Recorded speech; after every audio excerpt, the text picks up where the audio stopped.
Every day brings it with immense possibilities to make this world a happier place. So smile and spread smile. It makes us attractive. What's the best way to start the day with a smile? A wonderful and energetic morning to one and all attending this webinar. Yeah, I know it must be a hectic time for you all with assignments, assessments, symposium, and many more. But being productive doesn't go out of fashion. And Chennai Institute of Technology do their best to keep us all busy round the clock. Kudos to everyone attending this webinar, and I extend a great applause on your way to felicitate your immense involvement towards opening up your boundaries on learning new things. This is Janani from first year Computer Science and Business Systems Department, Chennai Institute of Technology, along with my fellow mates Harsha from first year Computer Science and Business Systems Department, and Gayatri from first year Artificial Intelligence and Data Science Department, playing today's moderator. With very much delighted to greet and welcome you all for today's session on this World Creativity and Innovation Day, which will be addressed by our Honorable Chief Guest, Mr. Sudarsun Santhiappan, Chief Scientific Officer and co-founder BUDDI.AI, a ClariTrics company, who will deliver an enthralling lecture for the topic Unleash the Creator in You. In 1452, a man was born who would set the standard for what it meant to be a Renaissance man, excelling in both the arts and the sciences. He was involved in invention, mathematics, music, geology, astronomy, cartography, just to name a few. In just about anything that he turned his mind or hand to, Leonardo da Vinci made significant advances. In fact, this man was seen as the utterly perfect example of an universal genius, and his logical approach to the world was truly advanced and unusual for his time. And although he was admittedly unique, that doesn't mean others can't take a cue from him and try to think in innovative ways as well. World Creativity and Innovation Day was established to encourage everyone to dig deep and find their inner own Da Vinci. Creativity and innovation are beneficial in every walk of life, occupation, and career. From those in customer service findings to improve their customer experiences to scientists whose everyday work is filled with learning new things about the world and finding new ways to apply it. From politicians who could use their creativity to find new ways to solve problems and aid the public to medical workers who can seek out new ways of doing things that will protect their patients as well as the society. With efforts supported by the United Nations, World Creativity and Innovation Day encourages every individual to imagine what it would be like to live in a better world with different solutions and more cooperation. After a year of pandemic induced lockdowns, there couldn't be a better time to appreciate the creative economy. The United Nations is doing just this as it marks 2021 as the International Year of the Creative. There may be no universal understanding of creativity. The concept is open to interpretation from artistic expressions to problem solving in the context of economic, social, and sustainable development. Therefore, the United Nations designated 21st April as the World Creativity and Innovation Day to raise the awareness of the role of creativity and innovation in all aspects of human development. Now I welcome our respected principal, Dr. A. Ramesh, to give the welcome address. Welcome you, sir. Dear student friends, today we are celebrating the World Creativity and Innovation Day. Creativity is so important. That's why in 2017, the United Nations General Assembly officially recognized April 21st as World Creativity and Innovation Day, a day to raise awareness of the role of creativity and innovation in problem solving. World Creativity and Innovation Day is a day also to take the time to create new ideas, make new decisions, take new actions, and achieve new outcomes to make the world a better place and to make our place in the world better too. Innovation, by its simple definition, is the introduction of something new. Without innovation, there is not anything new, and without anything new, there will be no progress. You know very well, change is inevitable. All changes are nothing but innovations. Innovation increases your chances to react to changes and discover new opportunities. Even in our institution, as an educational institution, we give a lot of importance for innovation. We encourage students and teachers to research, explore, and use all the tools to uncover something new. We have an innovation cell in our campus. In that, we regularly conduct a lot of programs, do the things in a different way. Just for a simple example, if you have the practice of walking every day, you'll be going on one particular direction. Today, you change the direction and do the same walking. When you change the direction and walk, definitely you will come to know certain new things. Like that, you can also make an ice cream with a different flavor. Like that, in your day-to-day life, whatever the things you are doing, today you try to do the same thing in a different way. Then technically you start doing something innovative in your technical aspect also. So this day, since it is a innovation day, every one of you try to do some innovation within your reach. So once again, I would like to extend a very warm welcome to our chief guest, Mr.Sudarsun Santhiappan, and also I extend a warm welcome to my teaching fraternity, colleagues of Chennai Institute of Technology, and also all my dear students for this wonderful session. Welcome you all once again. Thanks for the opportunity. Thank you, sir. Thank you so much. Now I call upon Harsha from first year Computer Science and Business Systems Department to give the guest introduction. Be the change that you wish to see in the world. A very good morning to one and all present here. I am Harsha from first year Computer Science and Business Science Department. With immense pride and pleasure, I take this opportunity to introduce the man of the hour, the guest of honor and the speaker for today's occasion, Mr.Sudarsun Santhiappan, a Chief Scientific Officer and co-founder of BUDDI.AI, a ClariTrics company. We are honored to have you with us, sir. An incisive lead in development project for an end-to-end artificial intelligent product development, system software design and development in assignments and deputations. He is an adroit in managing the AI research and product development lifecycle from conceptualization, finalization of product specifications, technology selection, client handling, change request management, and cross-functional coordination for effective positioning of the project. He is highly capable of acting as an owner of multiple products and giving expert opinion to the organization clients with respect to the competition. A strong development and technical manager with several years of hands-on experience in adopting open source and proprietary software into the development lifecycle. A facilitation manager and research scientist with rich and extensive experience in predictive modeling, informed decision-making, and big data analytics using statistical machine learning, soft computing methods, and knowledge bases. A skilled communicator with honed leadership, team building, and mentoring capabilities.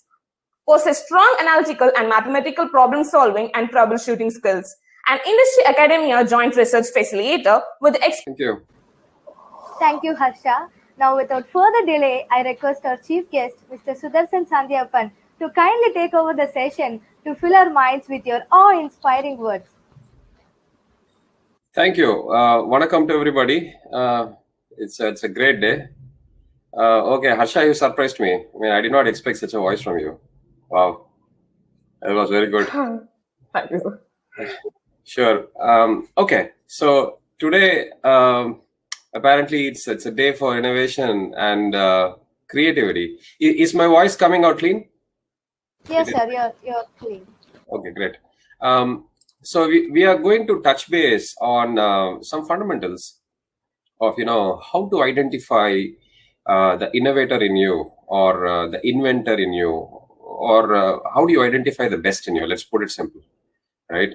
And I'm going to center this talk based on only one aspect, which is called the curiosity, because I believe curiosity is the mother of everything. Anything that is created, curiosity comes first, then happens the creation.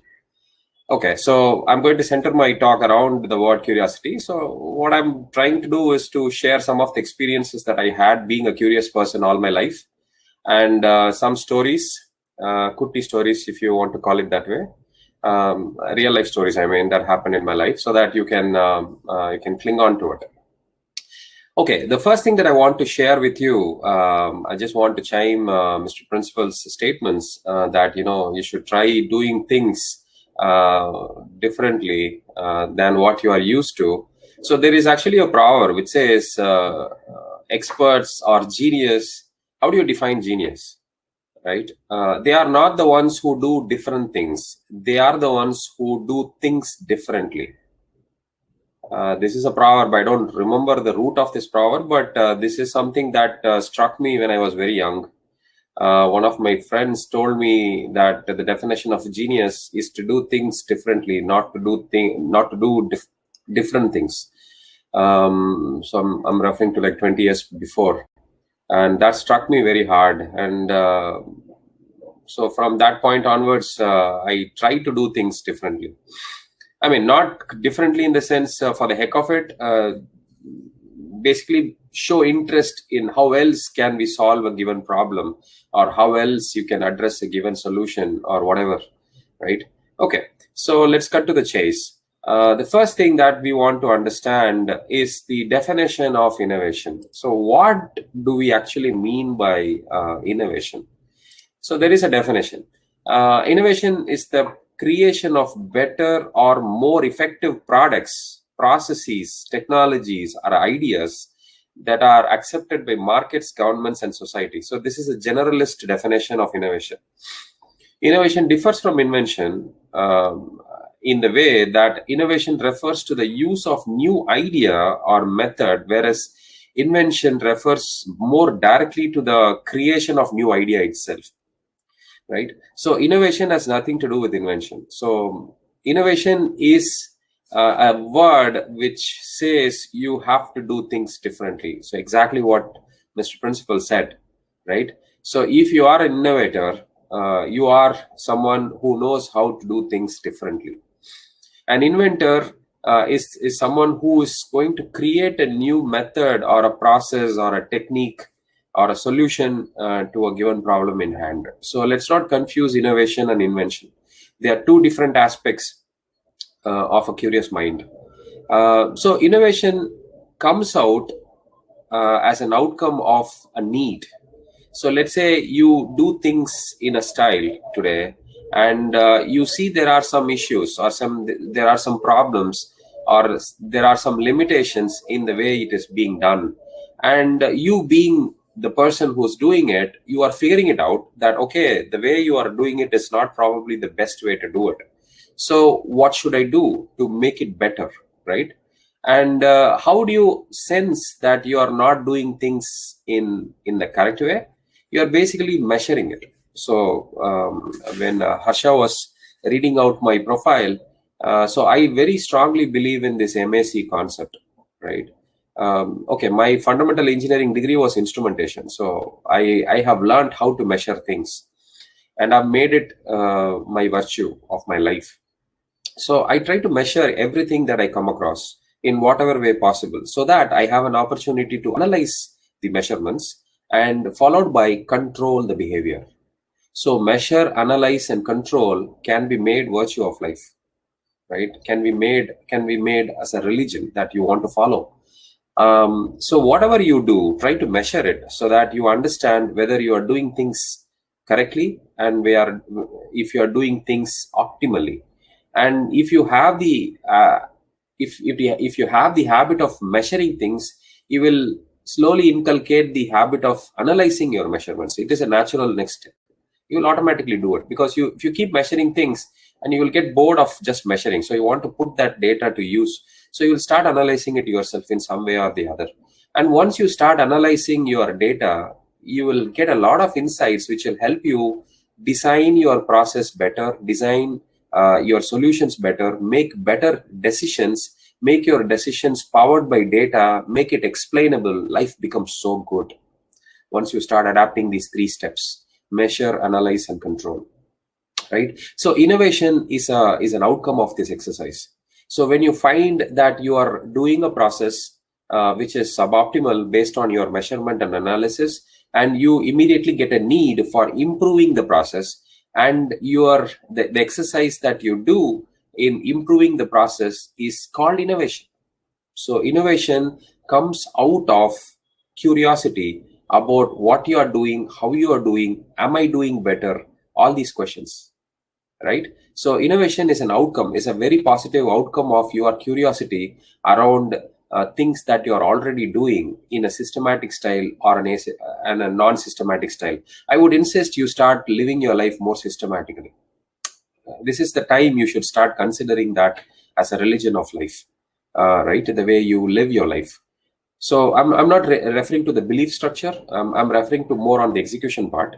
So how do you lead your life? What is the style in which you want to live your life, right? And if you adapt the MAC strategy, the measure, analyze, and control strategy, your life becomes so simple, and you become a very simple human being, and you'll be one of the most happiest human beings in the world, because you know what is happening around you. You can understand what is happening around you, and you can control what is happening around you by this very act of measure, analyze, and control.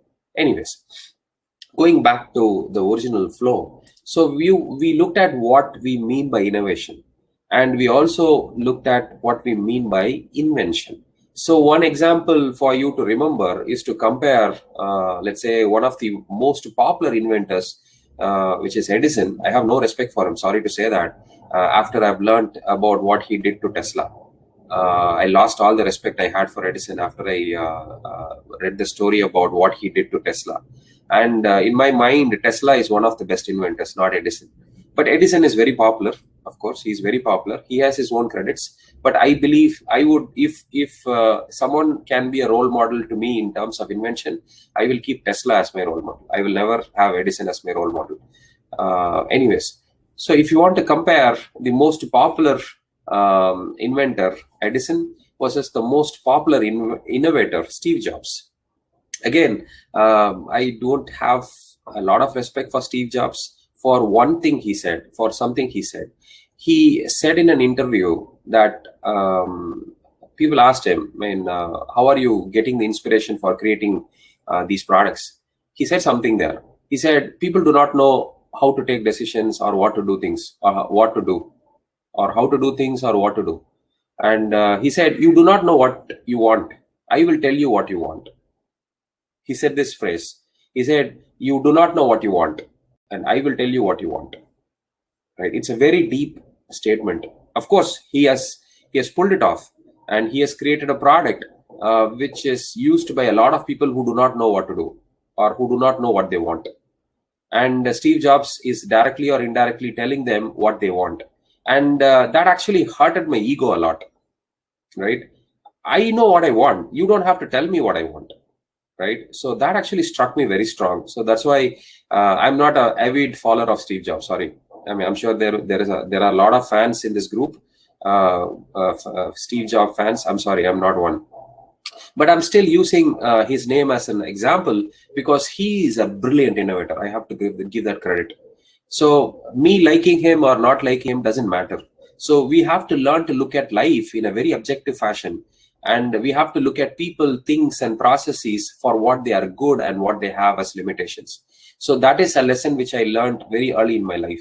So even if I emotionally like or dislike something, I still don't mind working with them, because objectively they have values.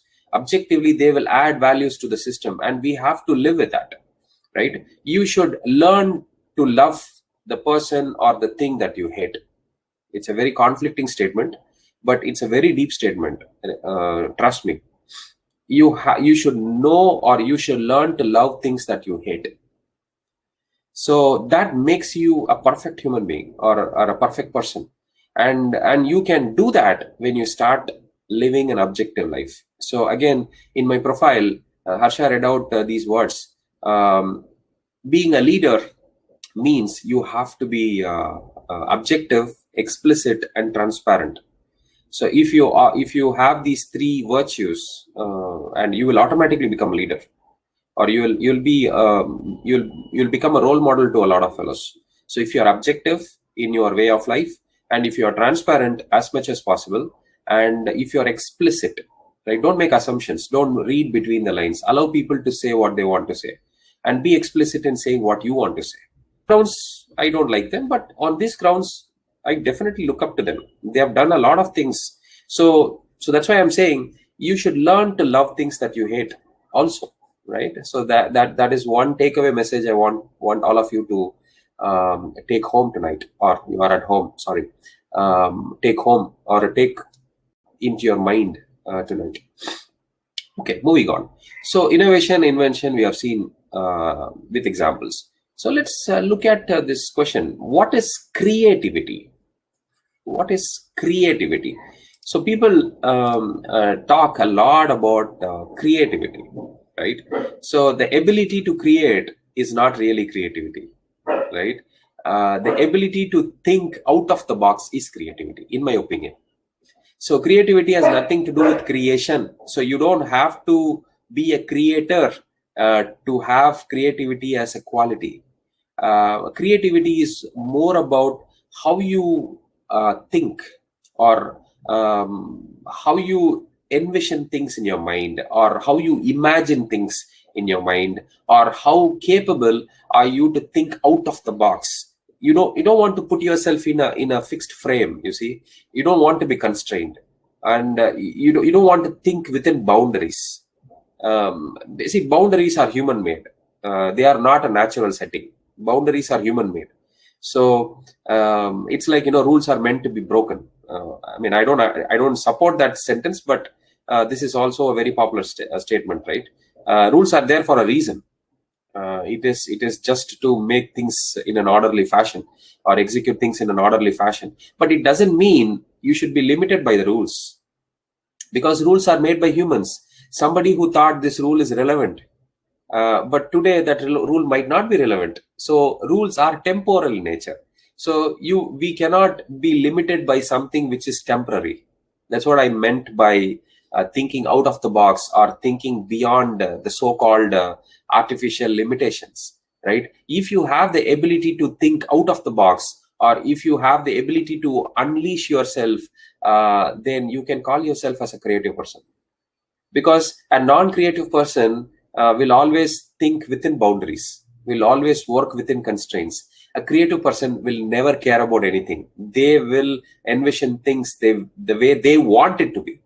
So that's what I meant by thinking out of the box, or thinking beyond boundaries. So if you have the ability to do that today, then you can proudly call yourself as a creative person.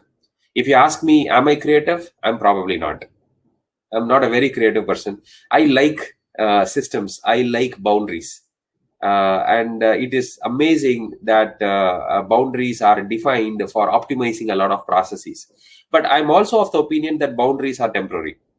They are time-based. They have to be relevant. And when I see that the boundary is irrelevant, I don't mind breaking the boundaries. So that is the only difference I have. So people say freedom and liberty, although they have the same meaning, but they actually deliver different semantics. So freedom is absolute freedom. So you can do whatever you want.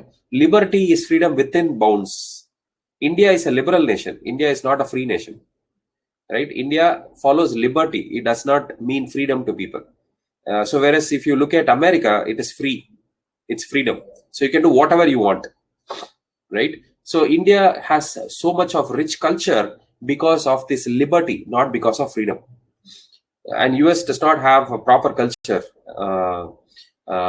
SIC, because of this free culture, right? There is a big difference. And I am of the opinion that free culture is dangerous. Liberal culture is great, as long as the boundaries are set by sane people. Anyways, so creativity is an aspect that allows you to think out of the box. And we are all born as creative people. That is the beauty here. But we lose creativity as we progress. As we become older and older, we lose creativity, right? And so if you look back your childhood, if you remember the days of your childhood, I'm sure you had a lot of creativity. I mean, whatever things that you were trying to do, you were thinking out of the box. Why? Because you do not know that limitations exist. Right? So we are all born as a creative person. I am born as a creative person. You are born as a creative person. Because when I was young and when you were young, you did not know that limitations existed. So you always thought out of the box. In fact, there was no box at all. So you were always a creative person. But once we became older, we understood the limitations around us and we started constraining our thinking within that limitation. So what I'm telling you today is that the limitations are good, but challenge them. Ask questions. Challenge if that limitation is relevant today. It might have been irrelevant. It might be relevant. So maybe the limitations were created 2 decades back and they are being followed like a legacy stuff, right?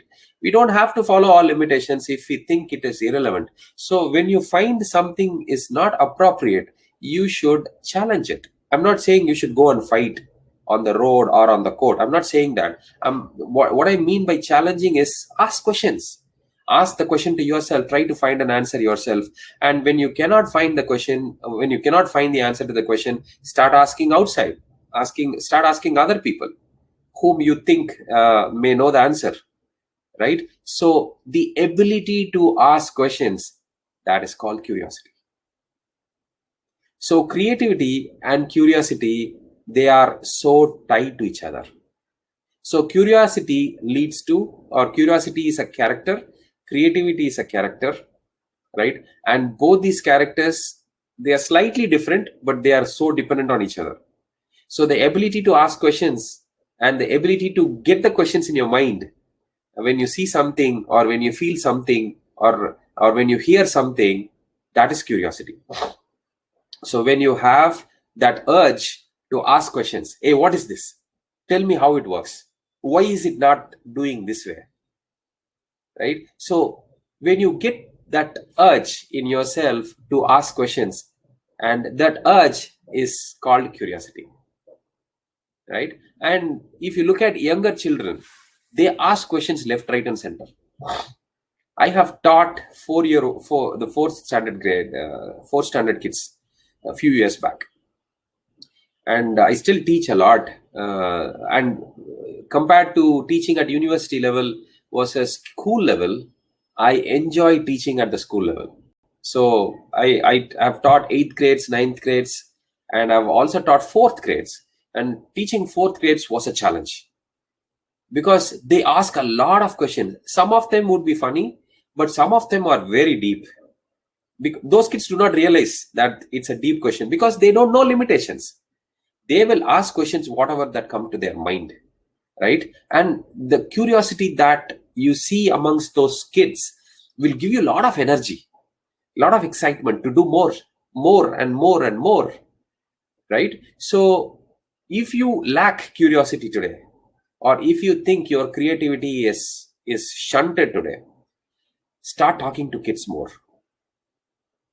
Like, move around with kids. If you spend some time, or if you regularly spend time with 5 to 10-year-old kids, you will rejuvenate the creativity in you. You will rejuvenate the curiosity in you. And you will be ready to remove the limitations and boundaries which you created yourself around yourself, right? So these kids will tell you, or they will teach you how to think without thinking about boundaries, or how to ask questions without thinking about boundaries. And I learned a lot from those kids. Those should be 10 years or less, the 4th grade students, maybe 8 or 9, I guess. And those kids taught me so much about how to become curious, more curious, and how can you creatively come up with answers and stuff like that. I'll give you one out of the box thinking example. So sometime back, I think it was Procter & Gamble or somebody else. They are a toothpaste company, okay? And this is a real life story. I'm telling you, whatever I'm going to tell you is a real life story. So they were having a sales call or a sales meeting, or the yearly sales review meeting. And they found that their sales are not going up. So they wanted to find out a solution to increase the sales, right? So one way of increasing the sale is by the natural thinking humans get is do more advertisements.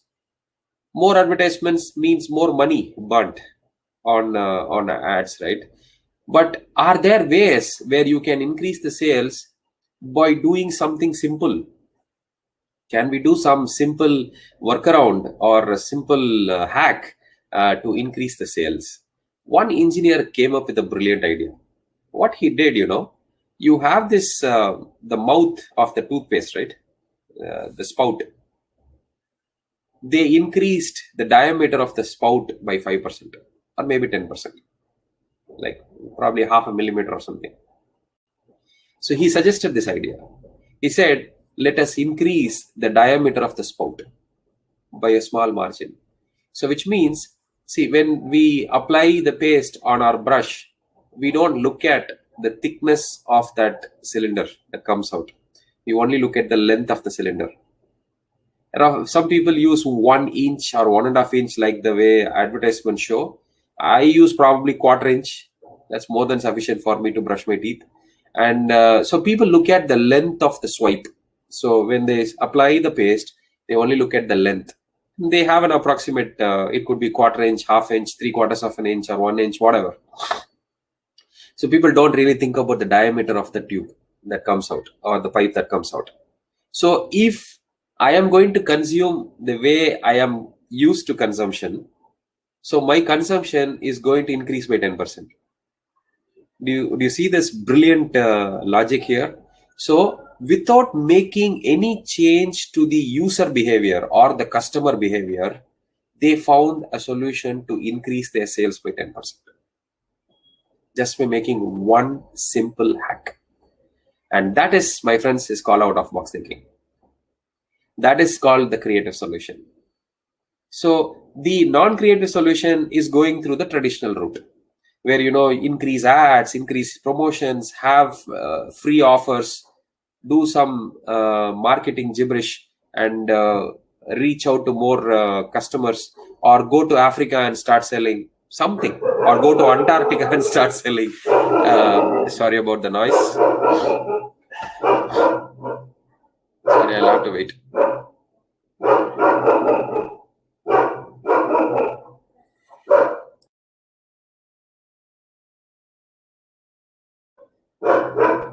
Okay, is my voice louder or my dog's voice louder, or are they equal? Can somebody tell me? Yes, sir. They are like now. Now it's okay, sir. Now it's okay.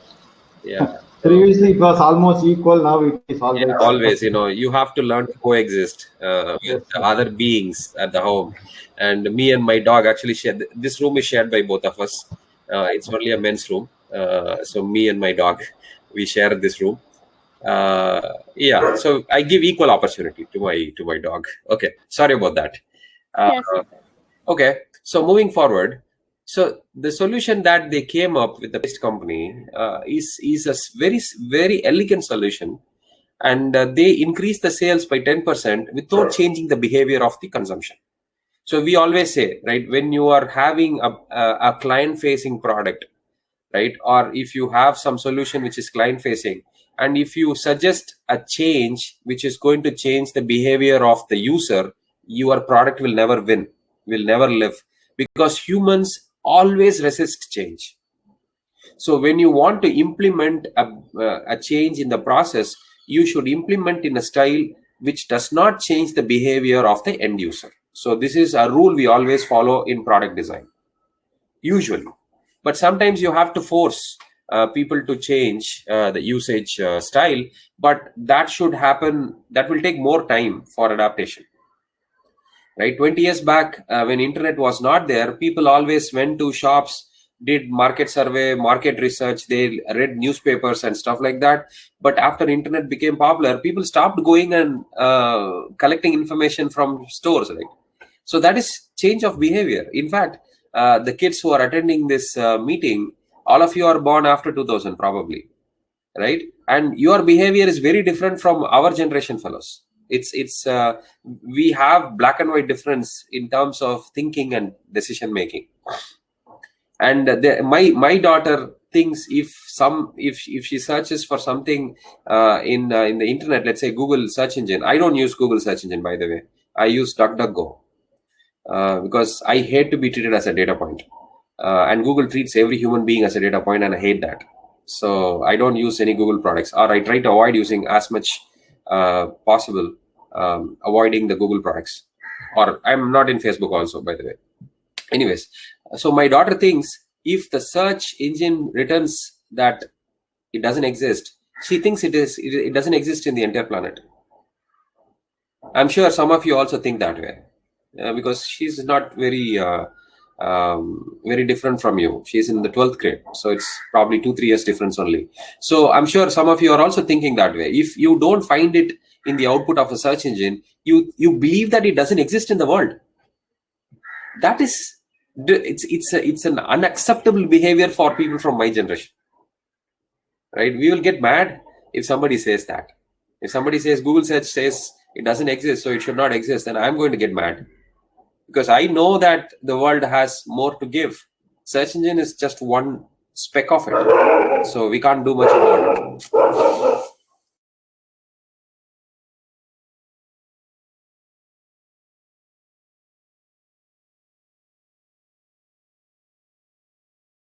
So yeah, going back.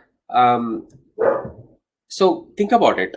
Those are some really deep thoughts that you should start inculcating in yourself. So, so going back to the groove. So when you think you need to be more curious or more creative, spend more time with people who are more curious and creative, or the shortcut is spend more time with kids, or talk to them, converse with them, spend some time with them, try to answer their questions, and observe how they create a question from what they see from the scene, right? And observe them and learn from them, right? And they will be gurus of creativity and curiosity, trust me. And they have been brilliant gurus of creativity and curiosity when I had a deployment of that some time back, right? I learned how to be curious, or how to continually be curious by looking at how kids think and talk. Okay, so one side question here. So since I'm an AI person all my life, I'm going to throw this question at you. Can we make a machine curious? So we are living in a world where machines take a lot of decisions, or systems become curious. Can machines start asking questions? The side question, the side extension of this question is, can machines be creative? That is something, it's a very deep question.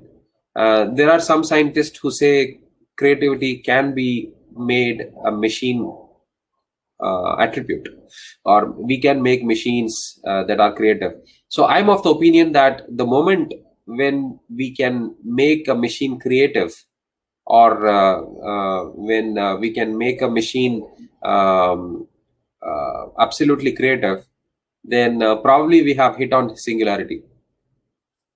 So singularity is a concept. So just go and search for it. It's called AI singularity. Search for it. It's a brilliant topic of interest.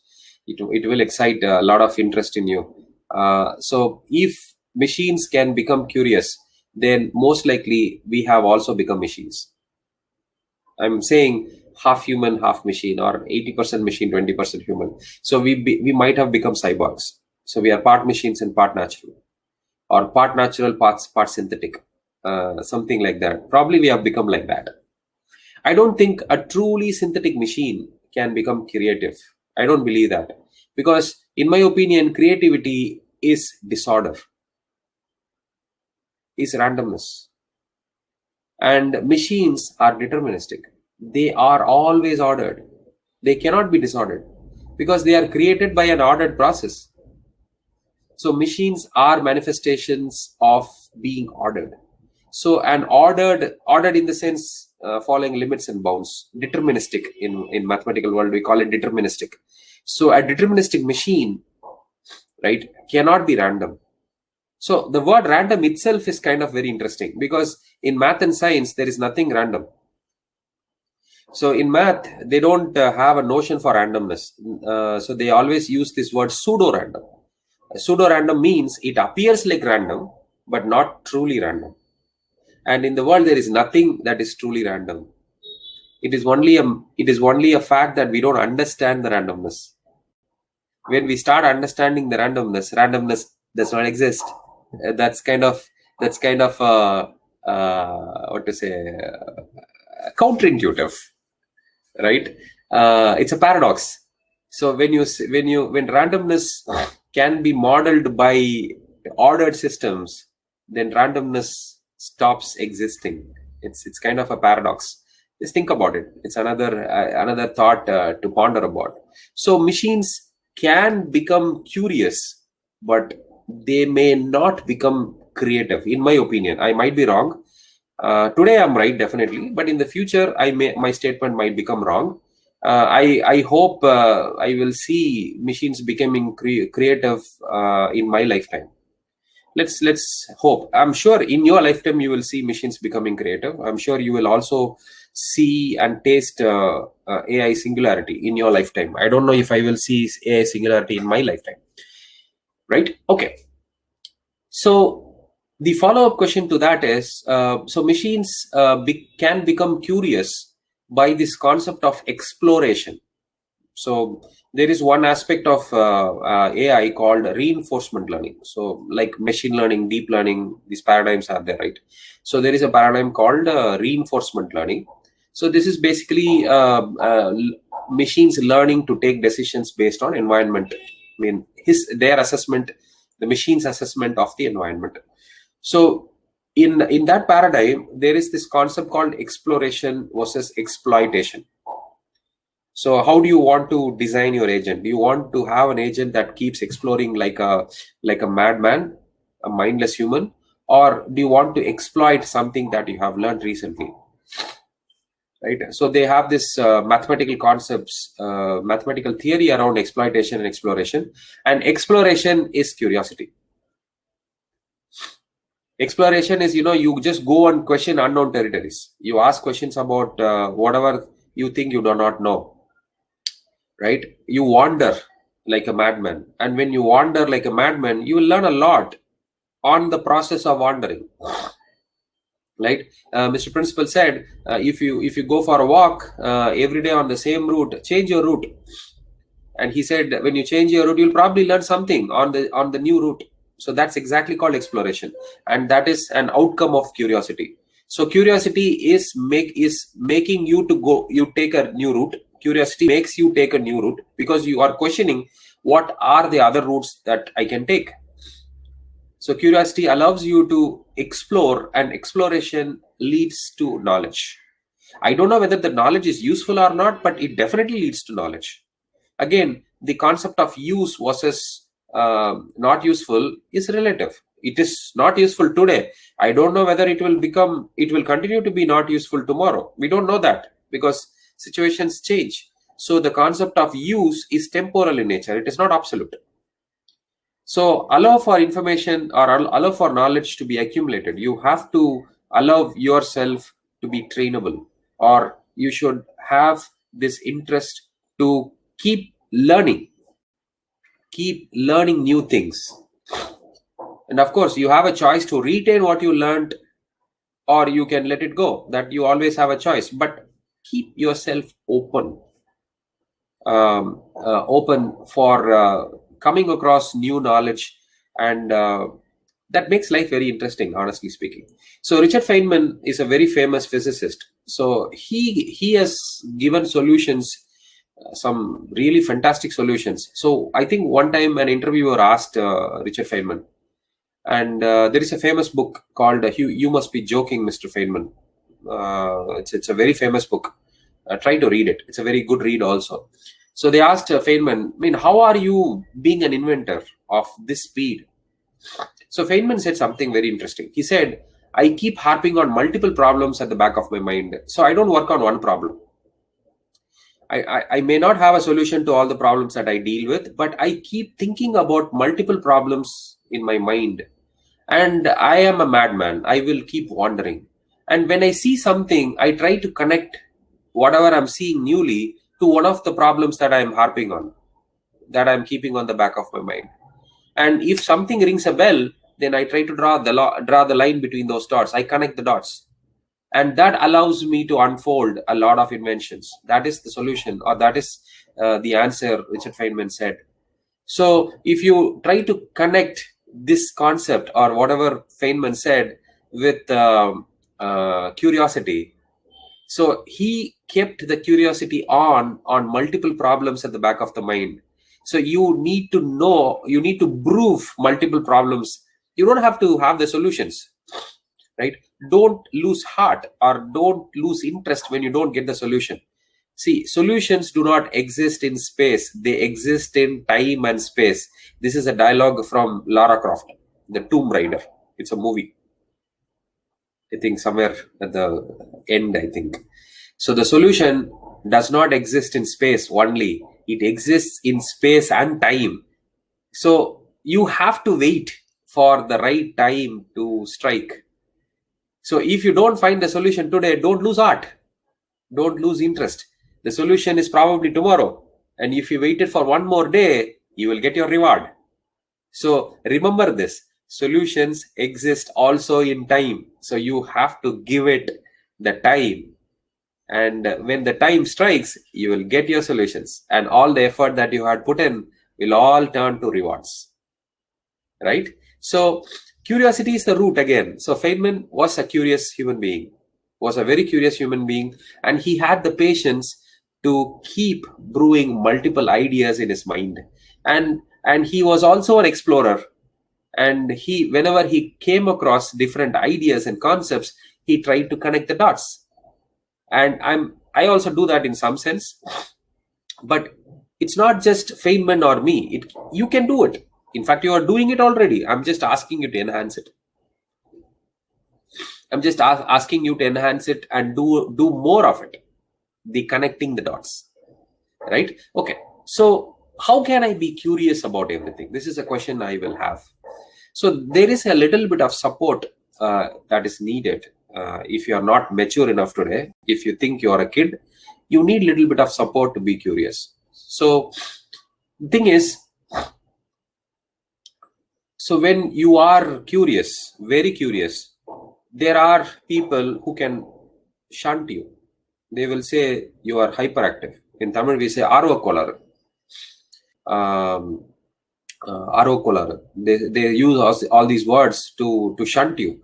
So number one, you should surround yourself with people who give you positive feedback about your curiosity. This is something you have to do.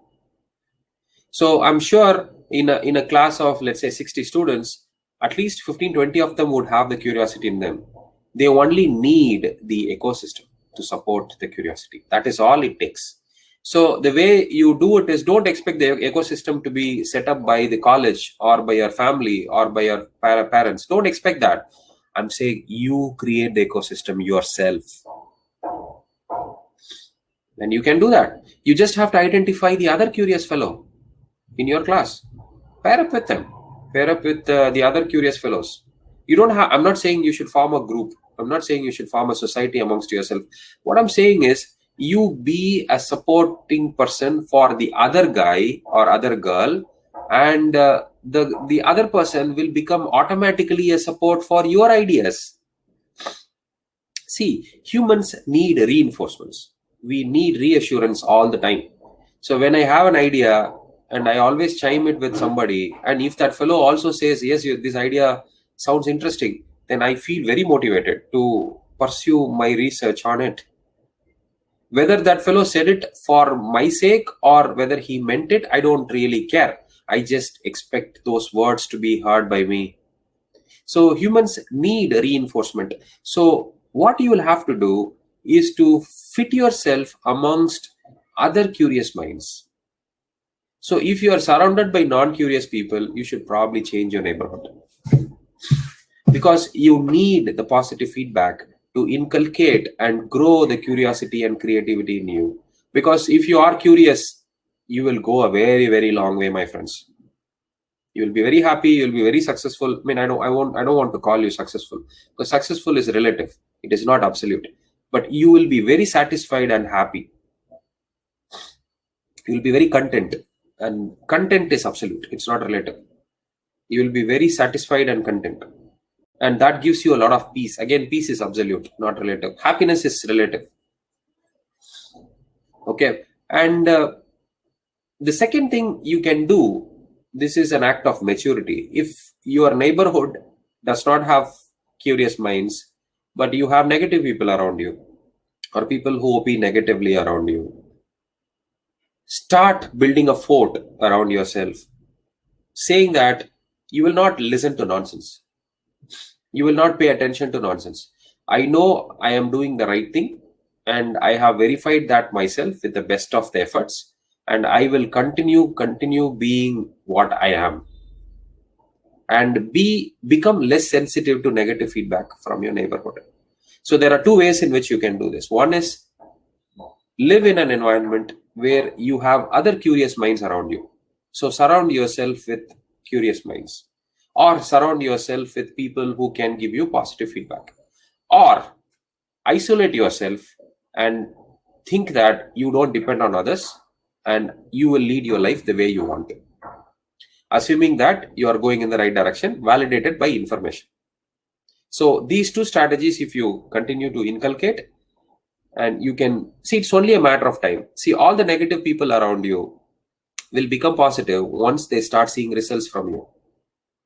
So I when I studied electronics instrumentation for my bachelor's, and I was a Entupatani starting from my school, and my school recognized me very quickly. The first year was very hard for me at the college, because I won't know how to speak in English, and all the other guys were probably rich already in my class. So I was a misfit in the class. But I told myself, hey, I'm not going to listen to any of these fellows. So I know what I am doing, and I will continue to be a Entupatani, and I will continue to be an Aro Kolar. It's okay. I will continue to be an enthusiastic person, and I will do whatever interests me. That's all. I don't care about anything else. So that is the mindset I had, and I never cared about anybody. I did what I thought is right. And within few lab sessions, so lab is a place where you can show your prowess. And within a few lab sessions, at least my lab mates understood that I have something in me. Right? They started looking up to me. So they started recognizing the positives in me. And people who commented bad started reducing their negative comments, because they understood that their negative comments are no longer relevant, because they see value in me. Because I was solving the lab problems faster. I was solving problems in a slightly different approach, beyond, over and above the standard style or whatever. So my lab mates understood it very quickly, right? Within the first year, my class understood what I am capable of, right? And over the second year, the other departments, my batchmates understood what I am capable of. So the negative comments, whatever I was having for my color, for my language, or my outlook, people commented my outlook a lot. So I never paid attention to my outlook. I never cared about it. If you're going to judge me by my dress, I'm sorry. If you want to judge me by my knowledge, by my outputs, my work, yes, let's talk. If you want to judge me by my dress, better luck. Right? So that was my attitude when I was a kid also. Even today, that is my attitude. I'm sorry. I never pay attention to my outlook. I only pay attention to my in-look. Anyways, so when I scored my university gold medal, and people realized, right? And so the negatives became positives. And since I did not have a lot of positive feedback around me, I did not have a lot of curious minds around me during my college time. I had a lot of lazy people around me, not many curious minds. Very few of them was there, and I had a nice rapport with them. But I told myself that I know what I am doing is right based on the information that I have. I will not care about others. I will not care about the negatives around me. So I built a fort around me, and that helped me to move forward.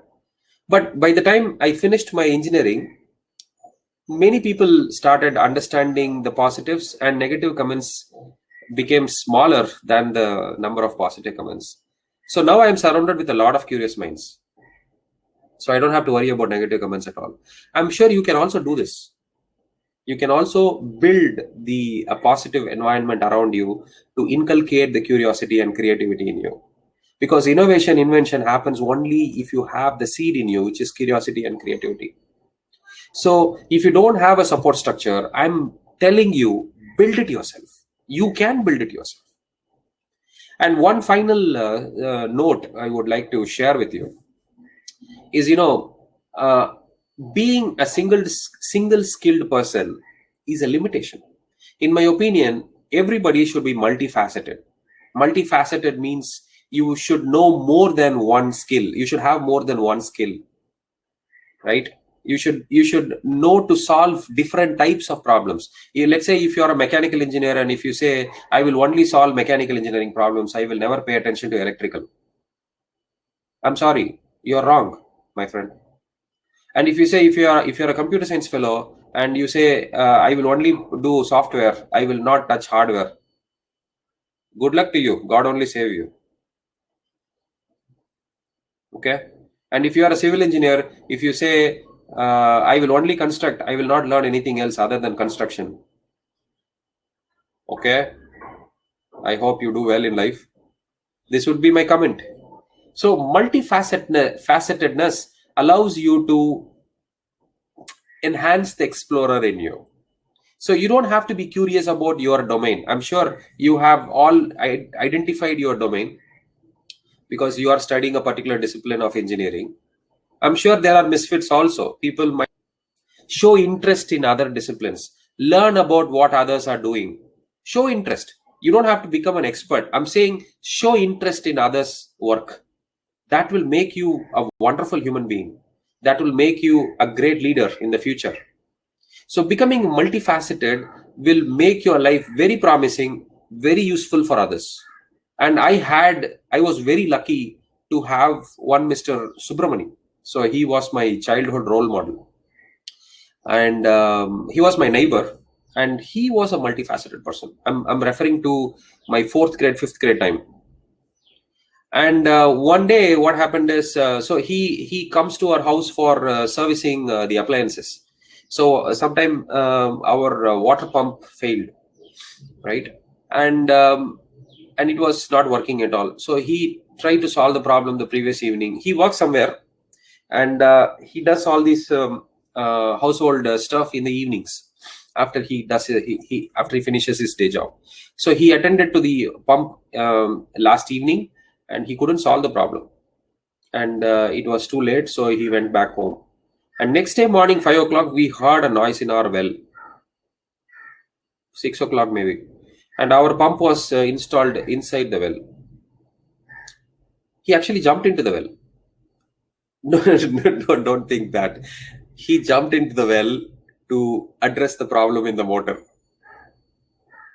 Okay. So that actually told me something, which is, how can somebody be this passionate? I learned a lot that day. I mean, I was very young. I was only in my 5th grade that time. And I got my lesson when I was very young. And I liked the passion. I liked the passion that Mr. Subramani had. He's no more. He expired a few years back. And I felt very sorry when he was gone.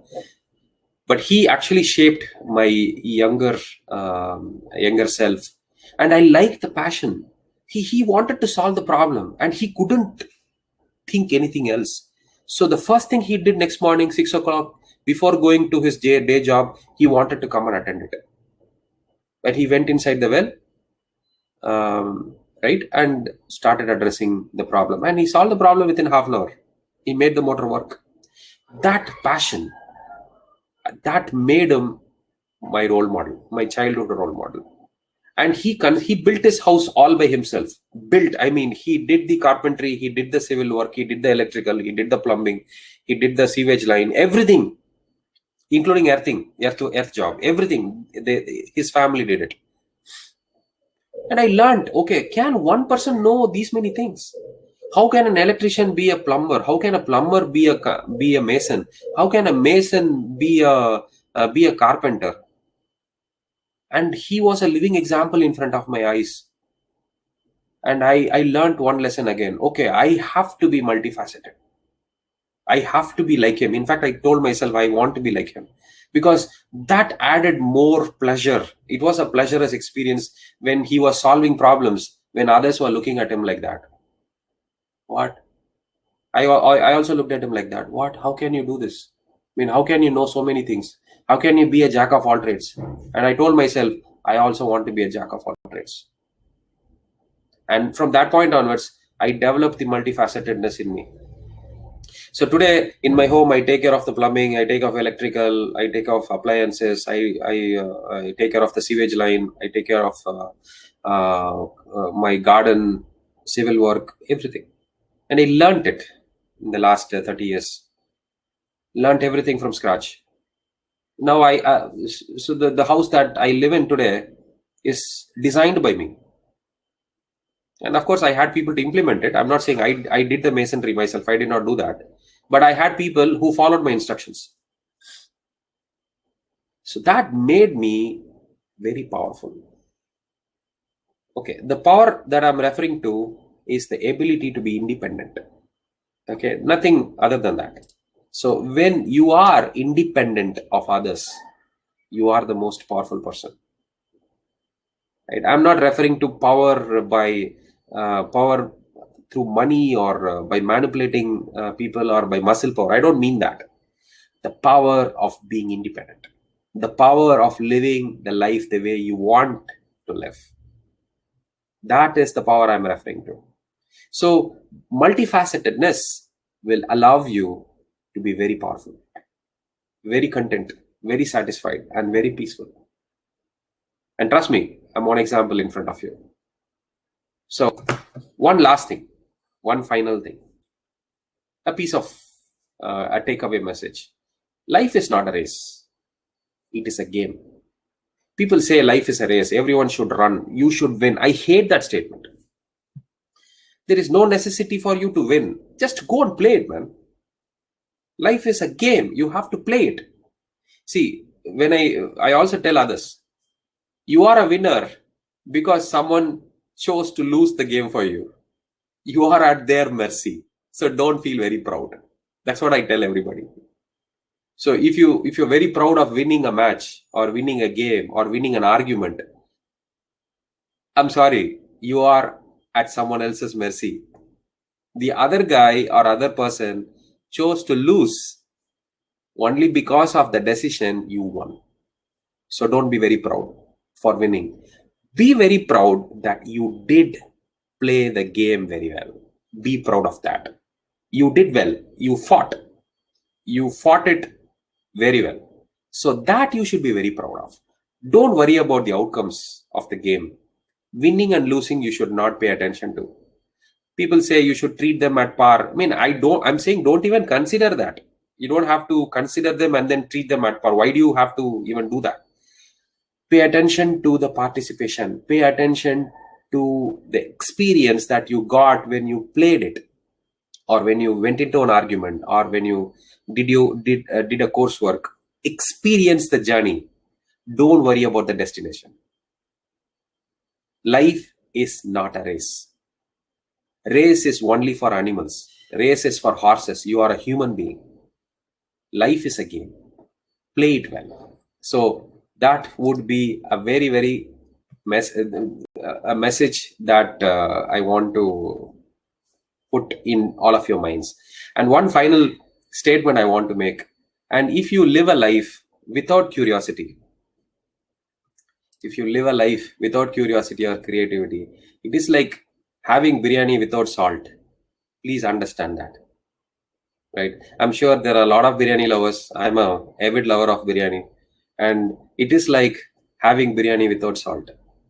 That's the equivalent of living a life without curiosity. So with that said, thank you all for your attention. And I hope you learned something today. And I wish all of you become curious and creative. And more importantly, all of you become multifaceted and independent. And I wish you all good luck. Thank you. Thank you very much. Thank you so much, sir, for delivering such an enrapturing and highly beneficial lecture. And we will go on to the question and answer session. We have some questions. Sure. So, sir. So the first question would be, can creativity be trained? No. It cannot be trained by others, but you can train yourself on it. So don't expect creativity to be fed from outside. You can get inspired, right? You can learn how to become more curious or how to become more creative. See, creativity is randomness, right? And how do you expect randomness to be taught? You cannot expect that, but you can try different randomness and figure out what works out for you. So it's a self-exploration experiment. It cannot be taught by others. No, you have to teach yourself, or you have to practice yourself by observation, by looking at others. So that would be my answer. No, it cannot be trained. Thank you, sir. So the next question is creativity a strategic priority? No, it's not a strategic priority. I won't say it's a priority itself. I would say it's a way of life. See, there are, if you have to refer this question to a particular job in a career setup, there are some jobs that require you to have creativity. There are a lot of jobs that does not want you to be creative. They just want you to follow instructions. For example, if you choose to join Indian Air Force, you don't want to be creative there. You don't have to be creative there. You should follow the instructions on the book, right?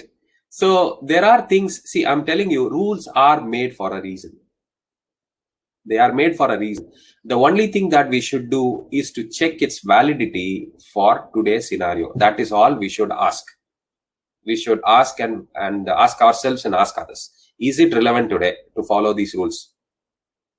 But rules are there for a very, very valid reason. Trust the rules first. Also challenge it. See, when you trust someone, it doesn't mean you should not challenge them. You should challenge your best friend. Always. And your best friend should see that as an exercise for self-development. So I challenge myself every day. It doesn't mean I don't trust me. I don't trust myself. I trust myself the best, but I challenge myself every day. So challenging is different, right? So rules can be challenged, but I don't support the idea of rules are meant to be broken. I would say rules have to be challenged. It should be taken for argument. Okay. So creativity, if you ask it with respect to a particular job, so it depends on the specification of the job. Let's say you are an artist. You are expected to be creative there, right? But if you are a machine drawing artist, or let's say you are a drafter, you cannot be creative. You have to follow the specification. So it is a question of what is needed and what is not needed. So you cannot mandate creativity for everything. It is not really required on the career perspective, but life perspective, absolutely. You need creativity. Only, see, just read that sentence again. If you don't have that, it is like eating biryani without salt. Remember that. Remember that expression. You will never miss the idea. What's the next question? Yes, sir. So the next question is, can we build a culture of creativity? If yes, how? You should join BUDDI.AI, because we inculcate creativity there. Yeah, so there are companies which inculcate creativity. See, inculcating means they allow people to be creative. That's all. So if you are an out-of-box thinker, you will not be shunted by anybody there. Okay, so that is the idea. So if somebody comes to me with an out-of-the-box or out-of-the-mind idea, I won't cut them off. I will listen to them. Right? Then I will give my arguments. I mean, okay, if this is the case, how do we do that? So I give the argument. So we will take it for discussion, which means we are respecting that idea first. Whether it is feasible or not comes next. So that is a joint decision. So we won't shoot him down or shoot her down because she's coming with an idea which is supposedly out of the box and out of the line. We don't do that. So there are a lot of companies which promote creativity. They want people to think out of the box. There are a lot of companies like that. So you need to figure out a company which allows you to be creative, right? And when you are surrounded by creative people, your creativity will open up. See, I told you already, we are all born creative, but we forgot it on the process. In our journey, we forgot it. It will all be memorized. It will all be rejuvenated when you are surrounded by people who are already creative. That's all. Okay, sir. The next question is, how can we measure innovation? So innovation is measured only by success rate. See, innovation is there only because you wanted to have a better success rate. I said you have to measure and analyze, right? So you have you are collecting data from the system, and you are analyzing the data, and you are seeing that the data is not matching with the user experience, and you are basically measuring. You need to measuring the current success rate. Only then you figure out that you need to have innovation. So innovation is the outcome of shortage in success. So when you put an innovative idea into place, and again you measure success, and if the success is better, I mean, the metric can be dependent on whatever problem you have. And if the metric is better, then you know innovation has worked. If it is not better, you scrap it and go to a different idea. It's absolutely measurable. Yes, it's measured by the outcome.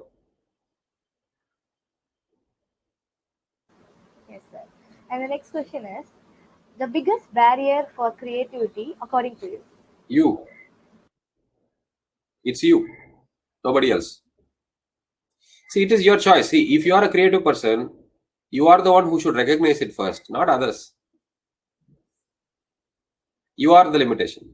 So I'm saying it is an artificial boundary you have around yourself. Break it or explore it. I mean, try considering changing the boundary or increase your boundary. I mean, you don't have to break it. Scale it up. It's you, nobody else. Yes. So the next question is, which is more important, creativity or innovation? It's comparing apples to oranges. You cannot compare it. See, innovation comes out of creativity, so they're dependent. So it's not relevant. The question is not correct. Sorry. Yes, sir. And a participant requested the book name you suggested. You must be joking, Mr. Feynman. The book name itself is that. Yes, sir. Thank you, sir. Thank you. So that's all, I guess, the questions. And last but not least, I invite Gayatri from first year Artificial Intelligence and Data Science Department to represent our team's gratitude and propose a vote of thanks. Good morning, all. It gives me an immense pleasure to propose a vote of thanks for this momentous event. Innovation is at the heart of any growing economy, especially in those where standard practices and existing business models have become obsolete. Successful entrepreneurship requires a focus on creativity, integrating innovation, and strategic business practices. The value that creativity and innovation offers lies in the ability to facilitate the development of novel and effective technological solutions to problems stimulated by change. There is, however, a disconnect between creativity, innovation, and engineering. Educational programs focus excessively on narrow and deep technical specification, with little or no room in the curriculum for developing the ability to think and act creatively. Unless this disconnect is addressed through holistic changes to engineering education, we risk producing engineers who are ill-equipped to tackle the problems sparked by increasing rapid change in society. Wow, so much remarkable insights and valuable points. I take great pride in thanking today's speaker, Mr.Sudarsun Santhiappan, for delivering such a spellbinding and enrapturing lecture and helping us to unleash the creator in ourselves. I'm sure that you have embedded a ton of enlightenment on the importance of creativity and innovation in many budding entrepreneurs present here. Thank you so much, sir. I would like to express my enormous respect and gratitude to our beloved chairman, Sri P. Sriram, for his unconditional support and constant endeavors to enlighten our future. I would like to thank our respected principal, Dr. A. Ramesh, for his vision and uninstated commitment to a cause. Last but not least, I would like to thank our I would like to extend my wholehearted gratitude to all the participants and faculties for your valuable time and interest. Thank you all. Thank you, Gayatri. If the sun rises, of course it will set. Likewise, our session is also going to come to an end. Dream big. If you have dreamt for moon, and even if you fall, you might land on stars. Kudos to every one of you for sharpening up the creative nerves and innovative cells of your body. I guess this calls for the end of this session. Thank you everyone for your precious time. And this is Janani Harsha from first year Computer Science and Systems Department, and Gayatri from Artificial Intelligence and Data Science Department, wishing you all a wonderful and productive day. Thank you. Thank you. Bye-bye. Thank you, sir. Thank you, Thank you, sir. sir. Bye.